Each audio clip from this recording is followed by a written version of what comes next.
Fala, meu amigo, minha amiga, um prazer enorme estar aqui com você. Vamos então retomar o nosso curso de sistemas operacionais. Então, voltando aí para você visualizar como é que funciona. Na aula passada a gente parou aqui, né? Eu estava falando para vocês dos processos, ó. Vamos só voltar para a gente falar aí. Da aula passada eu estava falando para vocês de como é que funcionava um processo. Lembra? Um processo, a lista, a estrutura do processo. Falei assim, olha, isso é assim extremamente importante. Falei para você do contexto de software, de hardware e do espaço de endereçamento. Aí a gente foi contando um pouquinho de cada um. Eu digitei aqui os comandos, falei para que serve o contexto de hardware, falei para que serve o contexto de software. A gente viu ali a lista de elementos do contexto de software, né? Que está aqui.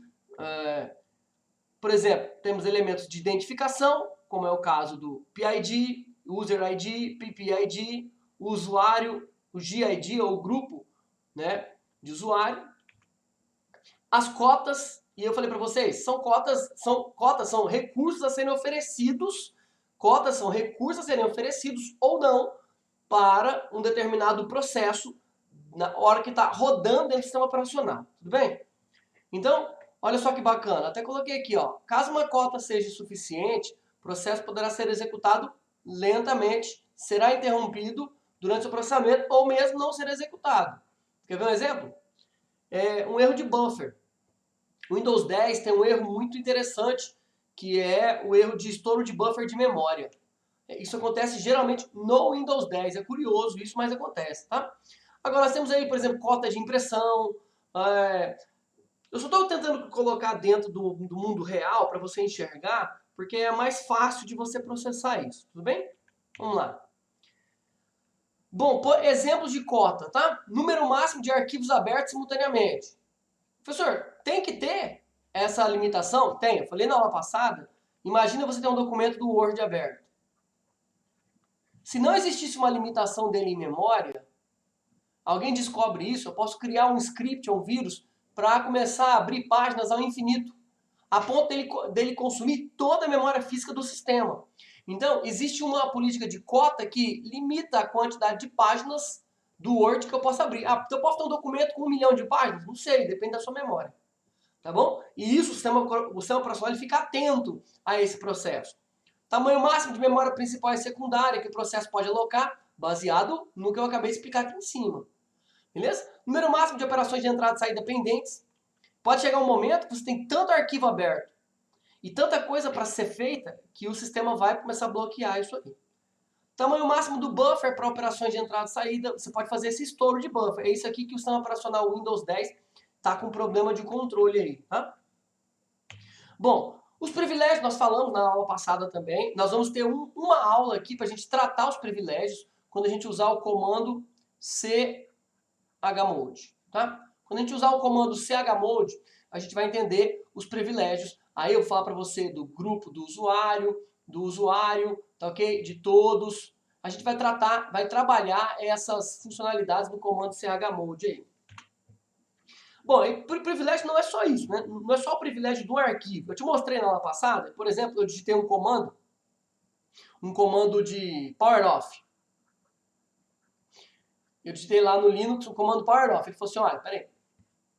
Para você executar o power off, você precisa ser administrador do sistema. O usuário não pode desligar o sistema. Você não tem o privilégio para isso. Falei também para você, e é bom você ficar atento a isso, que no Linux, nós temos o usuário root, que é o administrador, que tem os privilégios mais elevados, e o usuário comum. No Windows, a mesma coisa, tá? Nós temos o administrador do sistema, que é o papel do root, e o usuário comum. Óbvio que quando você for instalar uma máquina, por exemplo, Windows Server e uma coisa desse tipo, você vai poder criar grupos de usuários diferentes desses dois. É que a partir do Windows 7, ele começou a ter só 2 usuários para não ter conflito, para não ter confusão. E eu acho que é isso mesmo, é igual o Linux faz. Se você quiser, você cria um grupo definido. Bom, aí a gente começou a falar do espaço de endereçamento. O que é o espaço de endereçamento?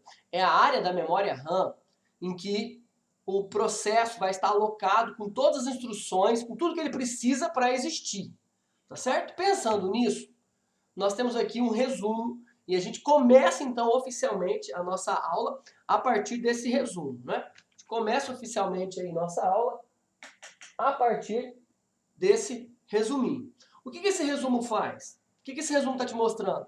Está te mostrando aqui cada parte desse contexto. Ok? Ó. O contexto de software, ele tem o quê? Tem esse elemento, esse elemento, esse elemento, esse elemento, esse elemento, esse elemento, esse elemento, esse elemento. O contexto de hardware tem o quê? Quais são os registradores gerais que aquele processo pode usar e alocar? Qual que é o programa, né? O contador de instruções, o registrador especial de estado, o registrador de status e aqui o espaço de endereçamento, que é algo que a gente vai dar muito valor aqui, tá ok? Para o quê? Para a gente poder alocar, inclusive, quando um processo vai criar um processo filho, tá? Tem aqui o processo pai e ele vai criar aqui um processo filho, derivado do processo pai. O que ele faz é o quê? Permitir a consulta aqui. Isso aqui é diferente do pai para o filho, mas isso aqui pode ser a mesma coisa. E assim também quando vai acontecer o quê? O uso de uma thread, tá? O uso de uma thread, ele acontece aqui, observando o espaço de endereçamento. Então é isso que eu quero que você entenda, a importância do espaço de endereçamento aí. Bom, para a gente começar, a gente precisa falar de um cara que é o cara de controle desse espaço. Então é o bloco de controle de processo, também chamado de PCB, tá? PCB, bloco de controle de processo. Bom, o que o PCB faz? Para que ele serve? O PCB, deixa eu voltar para a tela aqui. Aí, isso ficou bonitinho agora, né? O PCB, para ser implementado, ele precisa o quê? De uma estrutura de dados. Então o sistema operacional ele vai criar esse bloco dentro da memória RAM. Ele vai criar o PCB exatamente para exercer controle sobre o processo que está sendo executado pela CPU e que está sendo controlado por um outro nível chamado sistema operacional. Lembra daquele desenho que eu fiz na aula passada, um desenho que mostra as camadas? E eu tenho aqui, se você observar bem, o SO, os aplicativos e o hardware. Então, neste caso aqui, esse sistema operacional ele vai criar o PCB para conversar com esse cara e com esse cara. Esse é o mecanismo de controle, tá? Então ele fala o seguinte, ó, o sistema operacional mantém as informações sobre os contextos, ou seja, ele mantém o controle sobre o processo. O bloco de controle de processo de todos os processos ativos, o que significa isso? A gente vai ver daqui a pouco, tá? Residem na memória principal em uma área exclusiva do sistema. Se você atingir essa área, você pode destruir todos os processos, tá bom? Você lembra nas primeiras aulas, no material 2 e 3, que eu falei para você em sistemas de tempo compartilhado e sistemas de tempo real? Você lembrar disso?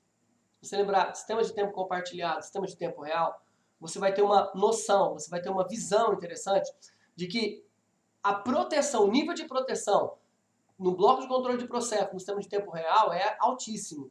Aqui, tudo bem se eu perder algumas aplicações, mas aqui não, eu não tenho muitas aplicações, mas as que existem eu preciso controlar fielmente. Então, esse mecanismo, ele se difere de um para o outro. A gente não vai entrar nesse nível de especificação, mas entenda, como programador, quando você for fazer uma aplicação, seja ela Java, ou Python, ou C, que vai buscar recursos do hardware, você vai ter um limitante, um fator de limitação. Por exemplo, tempo de espera do sistema operacional. Isso você não pode mudar.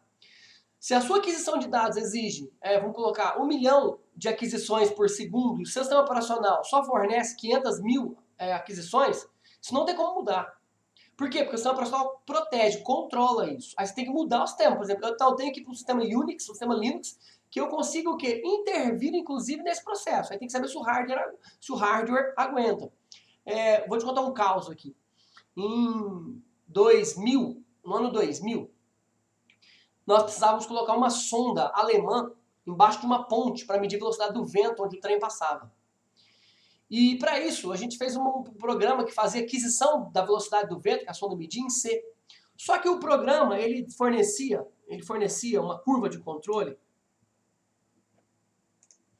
Ele fornecia uma curva de controle e a gente não conseguia, né? Os dados eram muito dispersos. Então, os dados eram assim, ó.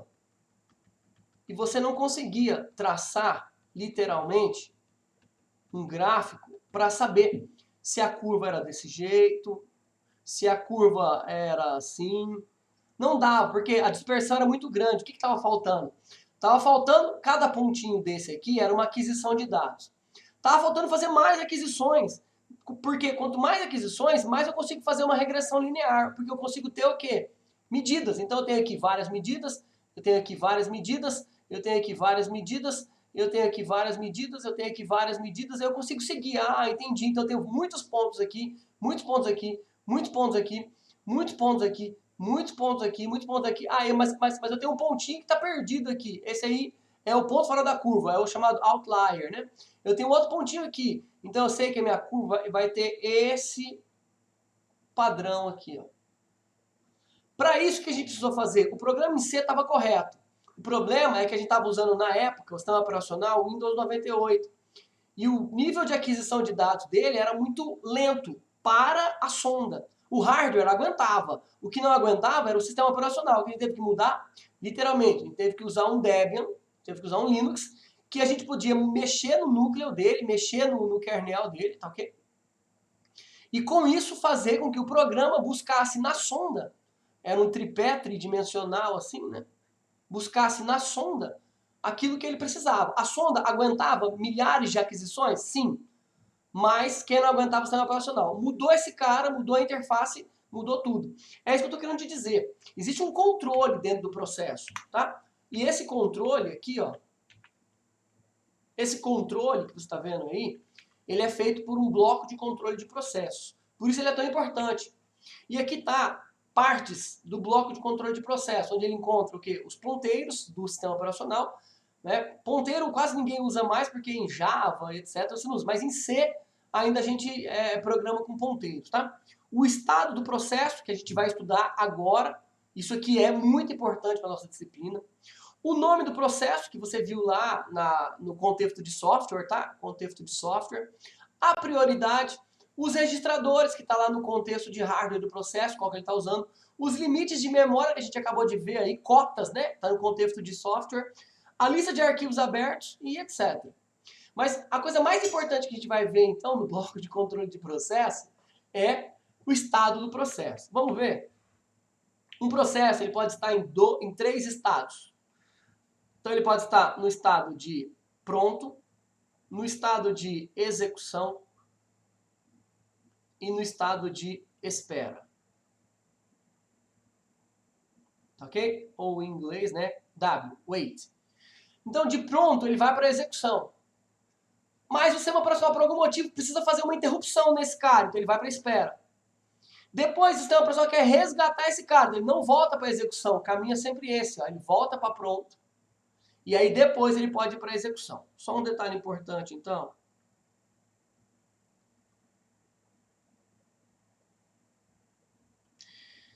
É que de execução ele pode voltar para pronto. Mas de espera ele não pode voltar.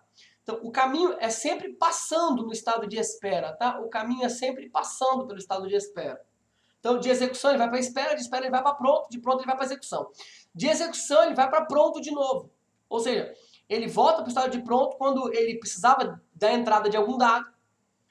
Beleza? Esse dado foi dado, esse dado foi solicitado e chegou, então ele fala assim, agora eu estou pronto, posso voltar. E aí o hardware vai e recupera ele para o estado de execução.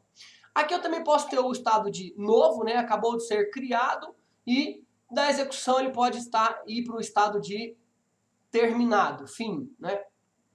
Então, terminou, aqui, foi criado, pronto. A grande massa de estudo está aqui dentro desses 3, estado de execução, pronto e espera. É isso que eu quero que você saiba, é isso que eu vou cobrar de você, inclusive, na sua prova. Tudo é isso, tá? Bom, um processo está em execução quando ele está o quê? Ele está em operação pela sua unidade de processamento. Beleza? O processador está executando, tratando aquela requisição.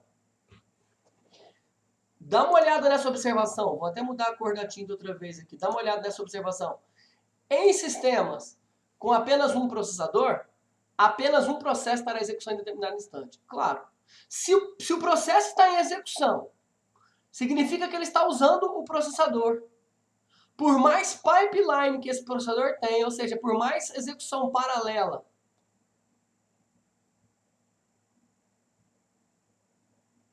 por mais pipeline que esse cara tenha, em um determinado instante T1, ele só vai conseguir ter um processo por vez. Isso é óbvio. Óbvio que se você tem 4 processadores, né? Pode ser um núcleo com 4, com 8 e etc. Tudo bem. Significa dizer que você pode ter mais de um processo em execução ao mesmo tempo. Aliás, para isso que o multicore foi criado, tá? Em sistema com multiprocessadores, mais de um processo pode ser executado, ou o processo pode ser executado por vários processadores. Depende do tamanho, da complexidade do processo. Seu sistema operacional pode dividir aquele processo, ele pode ser executado aqui e aqui. Tá ok? Porque ele é muito complexo e demanda muito. Então, para um núcleo só, afetaria muito tempo de resposta. Então, ele subdivide isso. Um viva ao multicore aí, tá? Bom, o estado de pronto. O estado de pronto, ele aguarda para ser o quê? Executado pelo processador. Então, ele está exatamente nesse nível de entendimento. Ele está pronto para ser executado. O sistema operacional vai criar uma lista o quê? Prioritária com os processos que devem ser executados. Gente, você acha que só tem uma coisa para fazer? Cara, você mexe o mouse, é uma função que ele tem que fazer. Você mexe o mouse e clica, mais uma função. Você tem um download acontecendo, você tem uma página em aberto, tem um Word aberto, tudo é processo. Tudo está em constante movimento. Então o sistema operacional ele vai ter uma lista. E essa lista ele tem que fazer o quê? Uma coisa que nós chamamos de escalonar, para saber se ele vai executar essa, se essa tem mais prioridade que essa. Por exemplo, prioridade 0 no seu sistema é o mouse. Tudo pode estar travado, o mouse está funcionando. Se tudo travou e você mexe o mouse e o mouse não está funcionando, significa que você pode meter o dedão lá no reiniciar, porque nada mais vai funcionar. Tudo bem? Bom, presta atenção nessa aqui, ó, nessa observação aqui. Processos geralmente são organizados por ordem de prioridade. Do mais prioritário para o menor prioridade. Gente, existe sim uma fila. Existe sim uma fila que vai ocupar um buffer, ou seja, uma memória. Presta atenção, existe uma fila que vai ocupar um buffer, certo? Certo.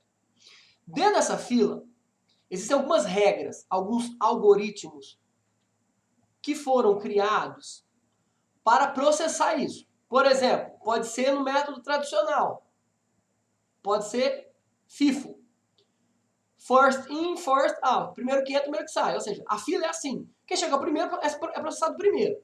Mas nem sempre é assim. A gente vai discutir isso em outro momento.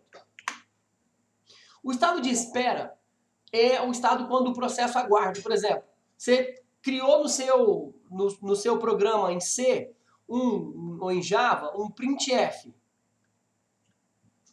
né, para ele imprimir alguma coisa na tela. Mas para imprimir alguma coisa na tela, ele vai precisar de uma entrada de dados. Então, se ele precisar de um input qualquer aqui, por exemplo, em C é um scanf, fazer aquisição de dados. É um scanf, ou seja, digite o valor. Para que depois, tá? Você faz de conta que o printf está lá embaixo. Para que depois ele possa imprimir na tela, o processo para enquanto você não digitar o valor. Então o processo está em estado de espera. Digitou o valor, ele faz o quê? Ele vai para o processo, ele vai para pronto. E aí ele pode voltar para a execução.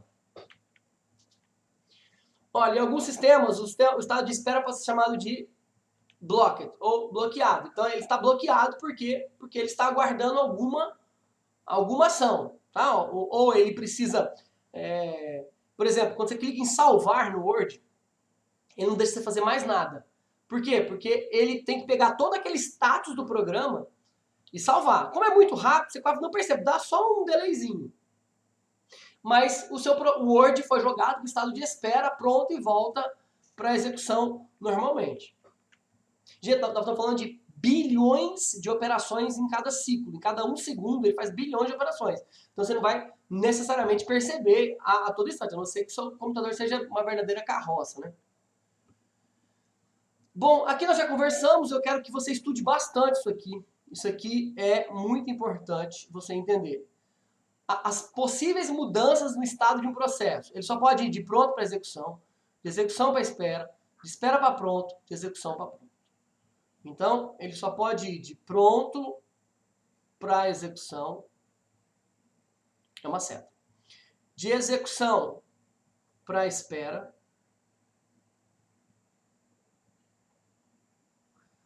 de espera para pronto e de execução para pronto. Só isso que pode acontecer. Nenhuma outra mudança de estado do processo pode acontecer, a não ser essa.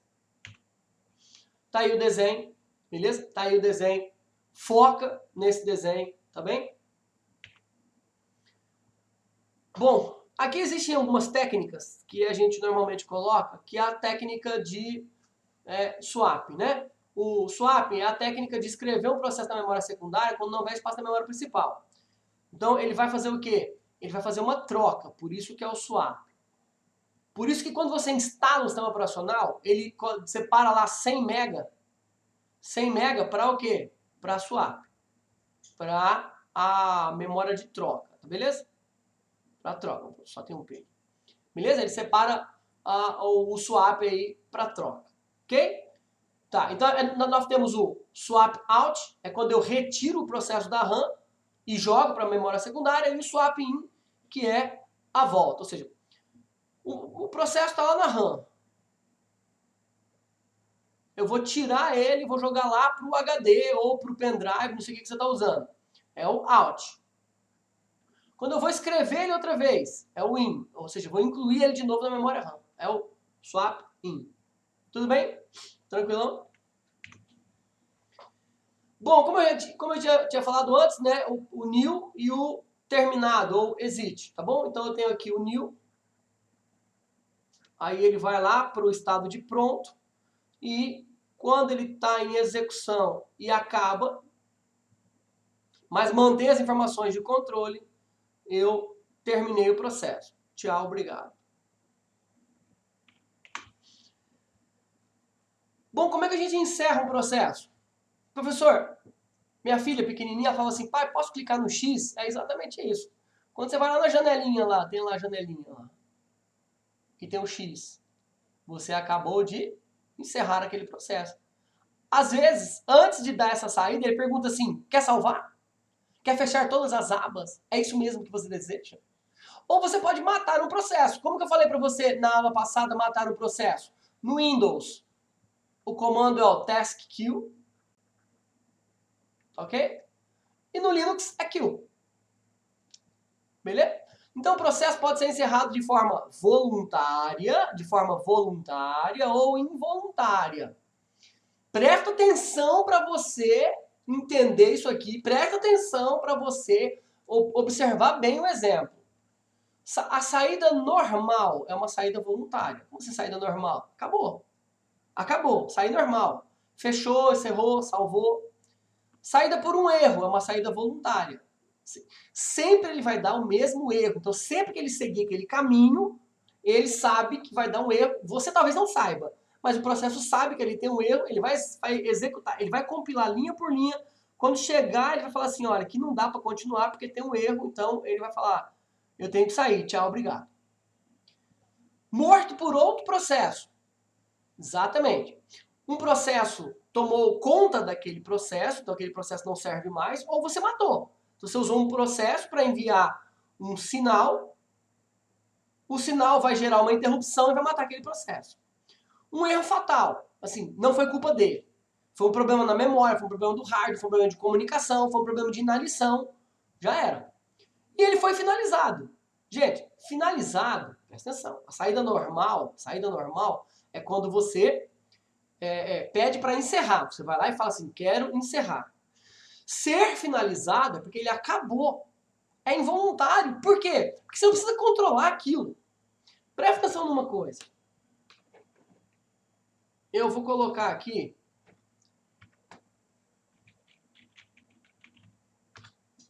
colocar aqui um processo.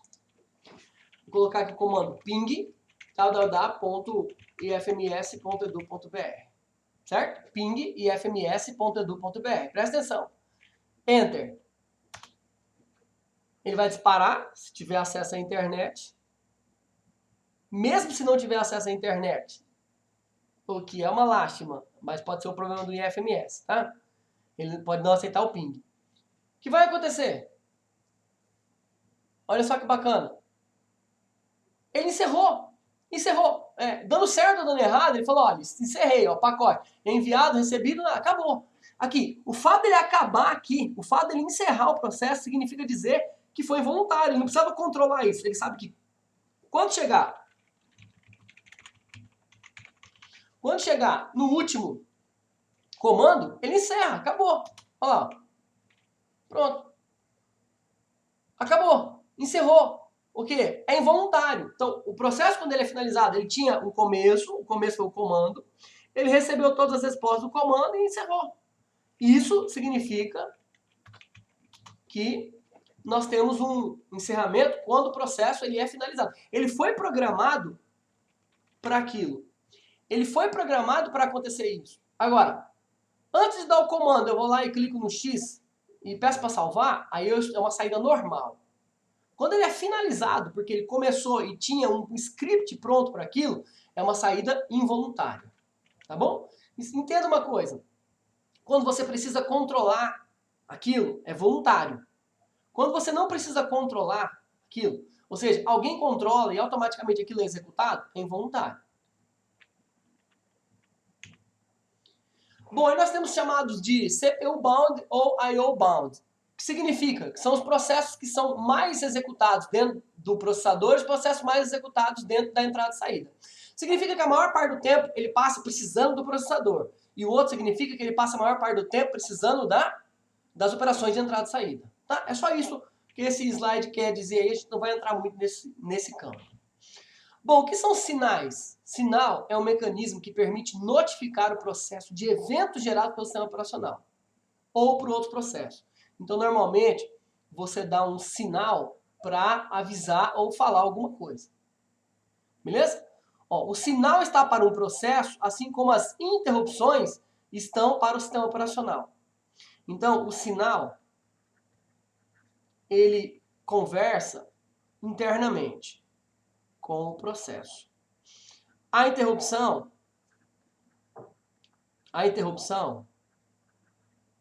ela conversa com o SO. Pensando nisso,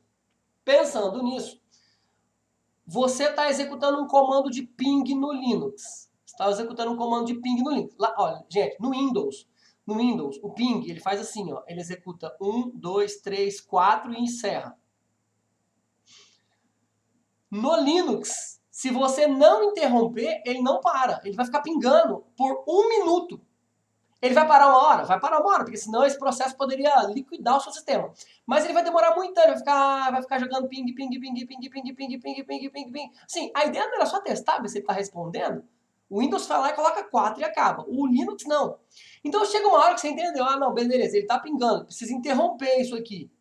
Então você vai digitar a tecla Ctrl C, é uma interrupção. Então ele fala assim, você usuário, fala para o sistema operacional, interrompe essa bagaça aí, mano. O sistema operacional tem que mandar um sinal, porque aqui, ó, jovens, nós estamos no nível do hardware. Aqui nós estamos no nível do hardware. Aqui nós estamos no nível da camada de aplicação, ou seja, usuário/applications. Bacana? Por isso que aqui é a interrupção e aqui é o sinal. Uma interrupção gera um sinal. Um sinal pode ser o quê? Decorrente de uma interrupção. Nem sempre é. Mas sempre uma interrupção gera um sinal. Por quê? Porque se é interrupção, eu preciso contar para um processo que eu quero fazer alguma coisa com ele. Quero fechar. Quero salvar. Então, é isso que está acontecendo aí. Tudo bem? Está aqui para você entender, ó. Está aqui para você entender. Tudo bem? O hardware, ele recebe, né, interrupções e exceções, e o sistema operacional vai emitir sinais para os processos. Ok? Bom, pensando nisso, a gente fecha então esse bloco, fecha então esse material. E aí, eu tenho alguns recados para vocês sobre a nossa prova, que eu vou falar num outro vídeo separado aí. Tudo bem? Valeu, tchau, obrigado!